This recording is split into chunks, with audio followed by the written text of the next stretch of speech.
வட மாநில தொழிலாளர்கள் இங்க ஏன் வர்றாங்க? அங்க சரியில்லைங்கிறதுக்காக வர்றாங்க. வர்றவங்களுக்கு எல்லாத்துக்கும் உண்மையிலேயே நம்ம திராவிட மாடல், திராவிட சித்தாந்தம் தெரியறதுக்கு வாய்ப்பு இல்லை.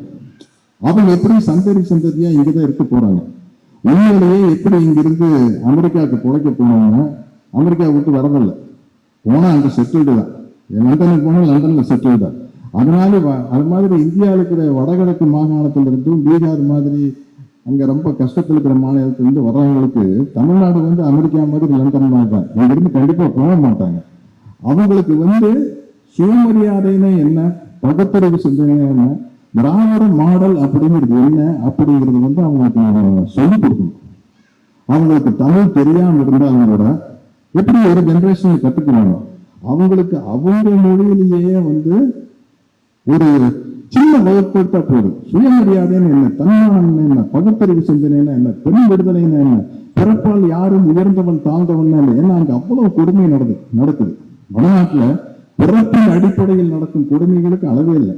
அப்போ அதையெல்லாம் அவங்களுக்கு எடுத்து உரைத்து எப்படி அந்த காலத்துல பேரறிஞர் அண்ணா அவர்களும் டாக்டர் கலைஞர் அவர்களும் அன்பில் கருத்தலிங்கம் ஐயா அவர்களும் மற்றும் நாவலர் பேராசிரியர் எல்லாம் அப்பெல்லாம் அவங்க யூத்து தானே, சம யூத்தவங்க. அவங்க எப்படி அந்த உள்ள இறங்கி பாமர மக்கள் மத்தியில போய் இந்த சித்தாந்தத்தை கொண்டு போனாங்களோ அது மாதிரி இந்த 3 தலைமுறை இன்னும் உருவாக போதும். அவங்களுக்கெல்லாம் இந்த சித்தாந்தத்தை கண்டிப்பா சொல்லி கொடுக்கணும். அதுல அவங்களுக்கு புரிஞ்ச முறையில ஒரு ஆளை செலக்ட் பண்ணி, அசாம்காரரா அசாம்ல, பீகாரை சேர்ந்தவங்களா பீகார்ல, வேற பெங்காலை சேர்ந்தவங்களா பெங்காலில, ஹிந்தி மட்டும்தான் தெரியுமா ஹிந்தியில ஒரு ஆளை பிடிச்சி அவங்களுக்கு பயிற்றுவித்து அவர்களுக்கு இந்த திராவிட மாடல் சிந்தனைகளை வடமாநிலத்து தொழிலாளர்கள் மத்தியிலும் நம்ம ஆழமா புகைத்தட்டோம்னா அது காலங்காலமா அவங்க தெரியுங்கள கம்பேர் பண்ணி பார்த்து அவங்களும் நிச்சயமா திராவிட மாடல் ஆட்சி கொடுக்கணும்னு வந்துருவாங்க. 3வது தலைமுறை எத்தனை தலைமுறை போனாலும் அது அப்படியே வழி வழியா வந்துடும். அப்படித்தான் திராவிட முன்னேற்ற கழகம் உருவாச்சு. 3 தலைமுறைக்கு முன்னாடி உருவான இயக்கம் தானே. அவங்க தாத்தா காலத்துல உருவான இயக்கம் எப்படி வந்துட்டு இருக்கு. அதே மாதிரி அவங்களுக்கு அந்த விஷயத்தை சொல்ல அவங்களுக்கு அதெல்லாம் அதிசயமா இருக்கு. ஏன்னா இவ்வளவு ஒரு அரிய இப்படி ஒரு அற்புதமான சித்தாந்தமா அதை விட்டுட்டு நம்ம இந்த மூட நம்பிக்கையில பிறப்பால் உயர்ந்தவன் தாழ்ந்தவன், குறிப்பிட்ட ஜாதியில பிறந்த வசந்தவன், குறிப்பிட்ட ஜாதியில பிறந்த தாழ்ந்தவன், ஆம்பளையா பிறந்த வசந்தவன், பொம்பளையா பிறந்த தாழ்ந்தவன் சொல்லிட்டு எந்த விதமான சலுகைகளும் இல்லாத ஒரு அடக்குமுறை ஒடுக்குமுறைக்கு நம்ம எப்படி ஆளா இருக்கோம்.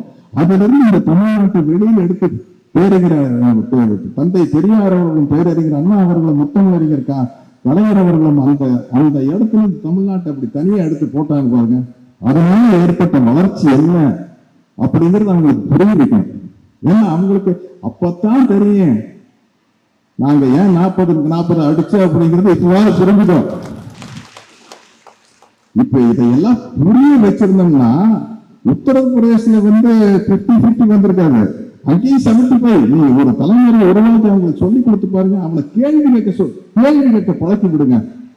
கண்டிப்பா வட இந்தியாவை மாறிடுங்க. அந்த கேள்வி கேட்க பழக்கப்படுத்தக்கூடிய கெப்பாசிட்டி உள்ள தகுதி உள்ள ஒரே மாநிலம் தமிழ்நாடு தான். அதுவும் தமிழ்நாட்டில் இருக்கும் திராவிட சித்தாந்தத்தை உள்வாங்கியவர்களால் மட்டும்தான் அப்படி முடியும்.